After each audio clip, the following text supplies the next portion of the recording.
President Donald Trump addressed the nation, claiming U.S. war goals are nearing completion.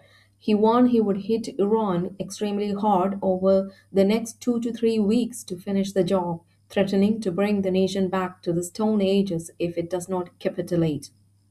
Israeli strikes in Lebanon have intensified, killing a senior Hezbollah commander in Beirut. US and Israeli forces conducted fresh raids across Iran, hitting targets in Laristan and Mianeh. Strikes targeted industrial and civilian infrastructure, including the Mubarakeh Steel Company in Isfahan and Safed Dash Steel in Jahar Mahal and Bakhtiari province sustained massive damage. The Tawfiq Daru pharmaceutical facility in Tehran was bombed, destroying its R&D department. A passenger pier in Bandar Abbas and a desalination plant on Kasham Island were knocked out of service. US Central Command reports striking over 12,300 targets since February 28, including 155 naval vessels. Iran launched a series of high intensity attacks targeting central and northern Israel on April 1st. Israeli military officials identified at least six major salvos throughout the day.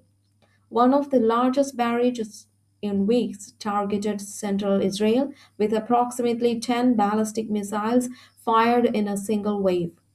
Emergency services reported that 14 people, including an 11-year-old girl, were wounded in these attacks.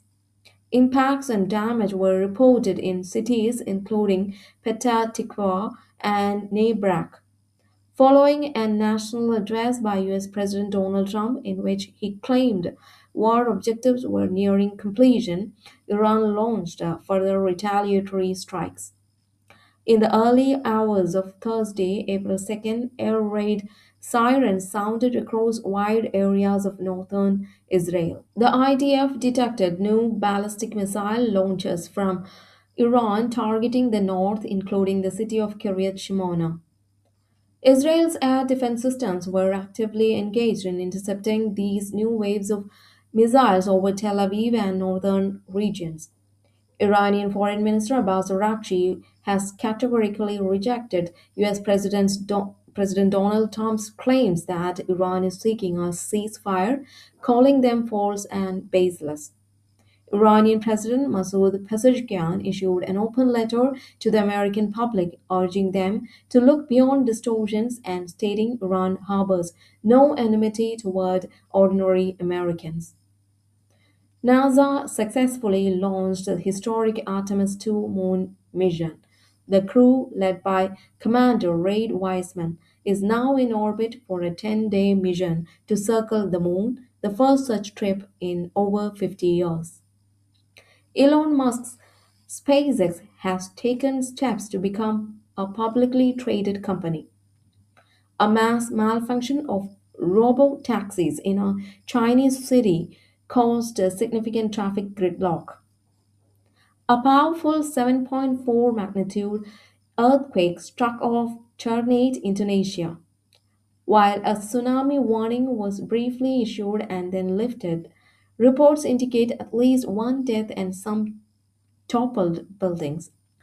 The BBC has sacked presenter Scott Mills following a police investigation into allegations involving a minor.